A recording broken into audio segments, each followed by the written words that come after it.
Hello, my name is Joseph. So, apparently, once upon a time, I said this.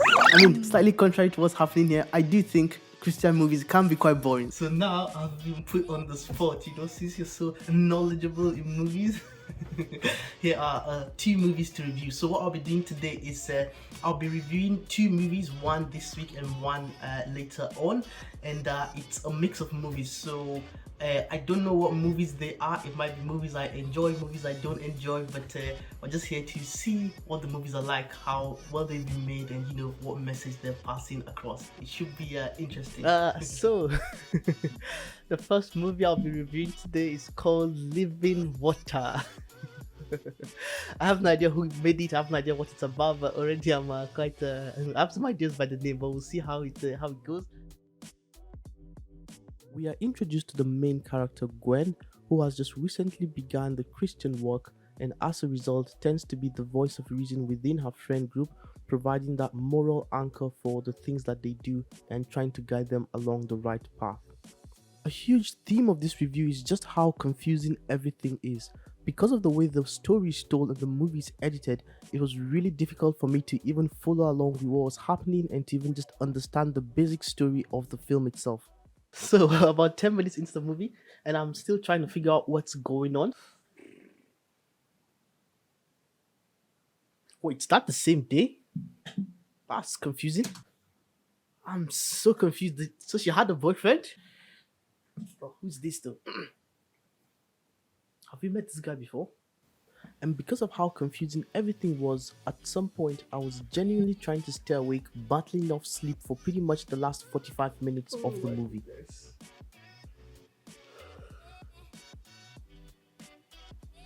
Oh my goodness. So, a mid movie review. I'm halfway in right now, about 26 minutes, and I'm absolutely confused. I have no idea what the story is. I don't know what the characters are like trying to do, what their motivations are. I'm not even sure I remember anybody's name at this point, but that might just be on me.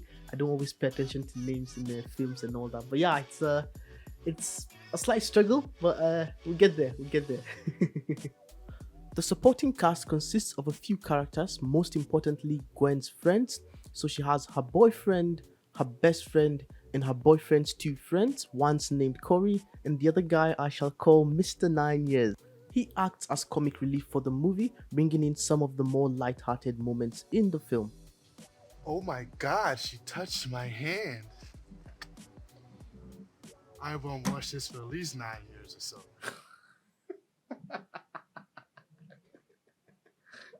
Oh my goodness.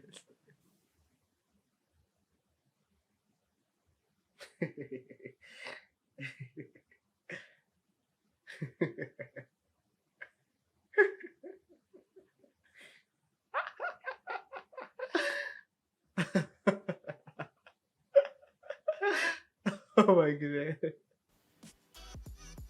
So the four friends carry on living their lives. Mr. 9 Years is in love with Gwen's best friend, who does have a boyfriend, but this isn't very well communicated to us as the viewers. So by the time he comes into the picture, I was very confused as to who he was or what he was doing there.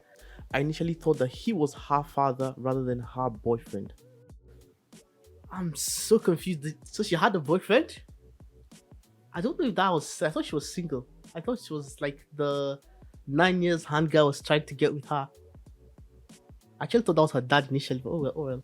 The other story of significance is that of the church.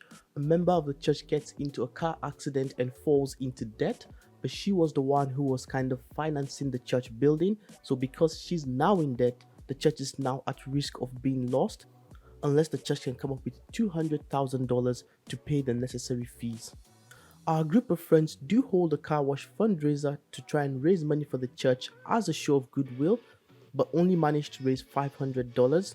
However, later on, during one of the church services, a wealthy NBA player stops by and he was led to donate a large sum of money to the church, which was more than able to cover the expenses and still have some extra left for other things. So, I genuinely came into this with an open mind, hoping to see a few new Christian films, maybe try and understand the message they're trying to pass across, and possibly pick out some positives, pick out some areas for improvement, and just to, have an all round good time. But yeah, for this one, I have to admit, I was struggling half the time to even understand what was going on. It was a very confusing film because of the way it was shot and edited. So it just made it that much more difficult to even get into it at all.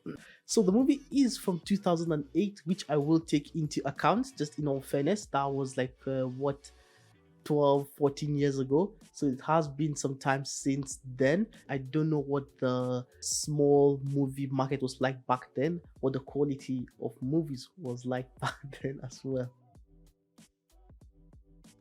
My number one point, like my major point for me with this film is the lack of establishing shots.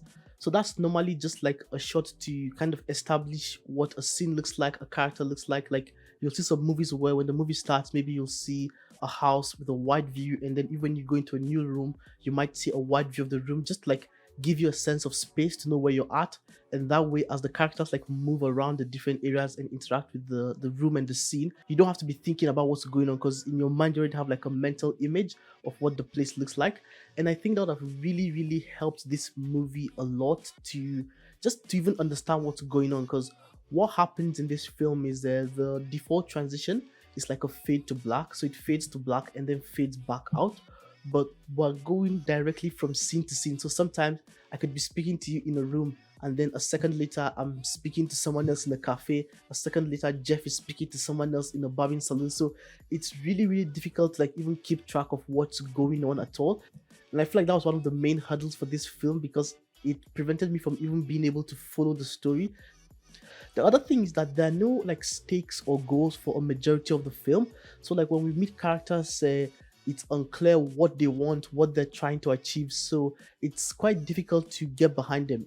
So like assuming this is a movie and you meet me, I'm Joseph, and very early on meeting me, maybe my goal is to what buy a car. So every action I'm taking after that, you at least have an idea what my goal is. So it's easy to like root for me and walk along with me. But if you just meet me, I'm Joseph, and I'm just doing things and you don't understand why I'm doing them, it's kind of difficult for you to engage with me, to like root for me in any way, because to you it's just a bunch of random actions. So that's another thing the movie could have done well. If the character goals were established early on, it would have been a bit easier to like get into the headspace of these characters and like get behind them. The overall goal for the movie as well, I suffered from the same issue where I don't think we had any real goals until more than halfway in, because towards the end there was an overarching goal of trying to like save the church. Not having those goals in the first half hour or more of the film, it just made it such that by the time we are getting there, you've already kind of tuned out largely from it. Another really confusing thing was the character introductions. We kept on getting new and new characters being added into the movie without any proper introduction as to who they were. So I was left confused half the time. There was a time where a character just meets a lady and he's walking with her, and I'm thinking, oh, okay, maybe this is his wife. And then later on, she speaks about having not being able to have kids with her husband. So I'm like, oh, okay, this must be a friend then. Then, towards the end of the conversation, she's like, would you like to go on a second date? And I'm like, oh, wow, okay, so this is actually a date. Like, okay, but I have no idea who this is. Like, where did they come from and stuff like that. So that makes it a bit difficult. If the character introductions were done better, that would have been really helpful to just follow along with what's going on. The audio also was not very good, but I'm not going to be too harsh on that. I mean, audio issues do happen. Sometimes you go, you record, and if you don't have like a dedicated audio guy there watching the audio as you're doing it, it can be quite difficult to get right. And bearing in mind this movie was from 2008, so I don't know what was available for recording audio wise. Interesting that I'm mentioning audio issues, because this video probably will have some audio issues. A little bit of irony. The last thing that I would mention was something called telling, not showing.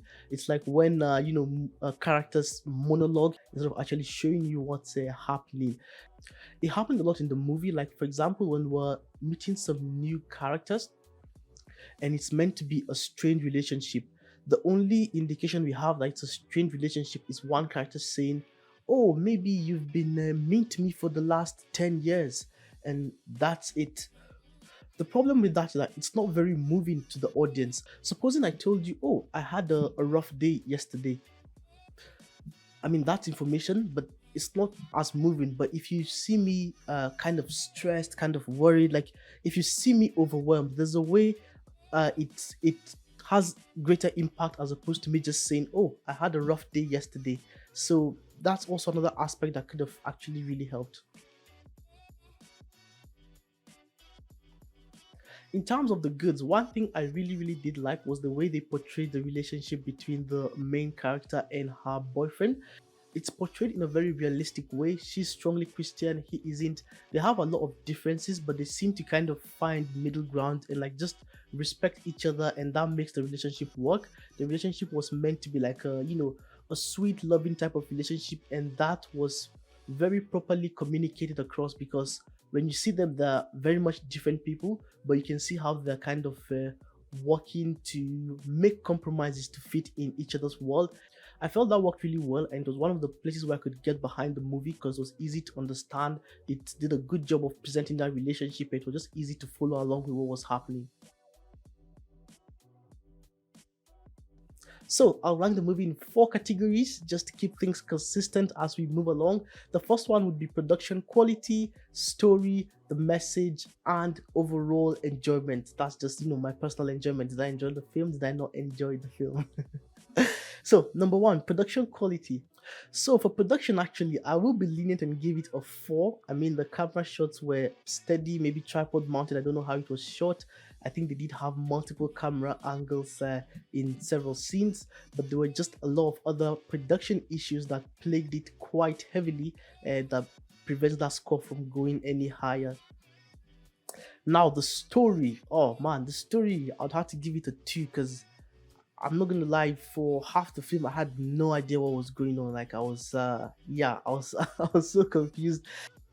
So the message of the movie is the woman at the well. Essentially, just trying to say that if you're trying to fill different voids in your life with different things, it could be fame, it could be money, whatever it is. If you're trying to fill voids in your life and you're unsatisfied, that is because you're lacking something, and that something is Jesus, the living waters.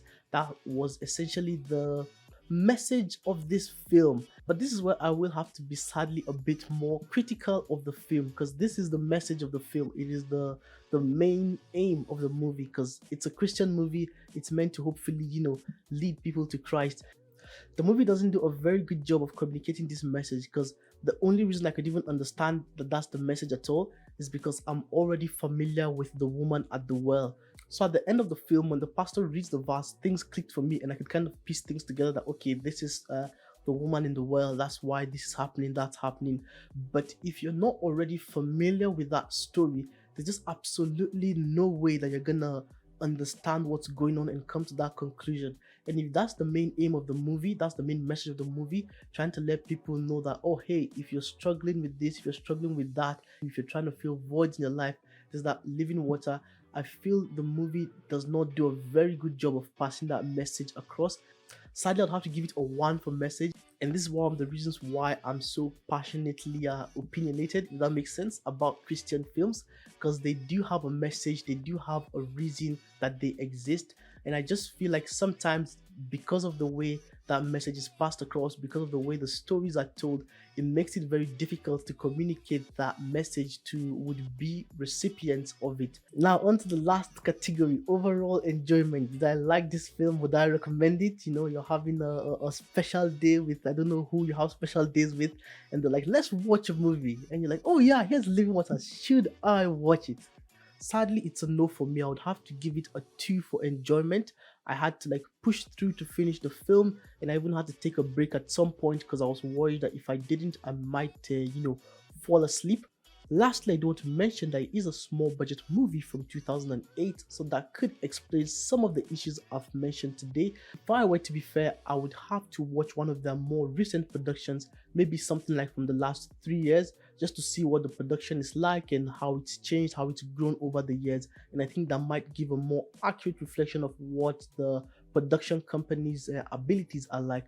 So it could just be a case of starting out where you are and growing into what you want to be. Thank you for joining me today. It's been wonderful having you here. And next time we will watch. Should I not tell you what we're watching?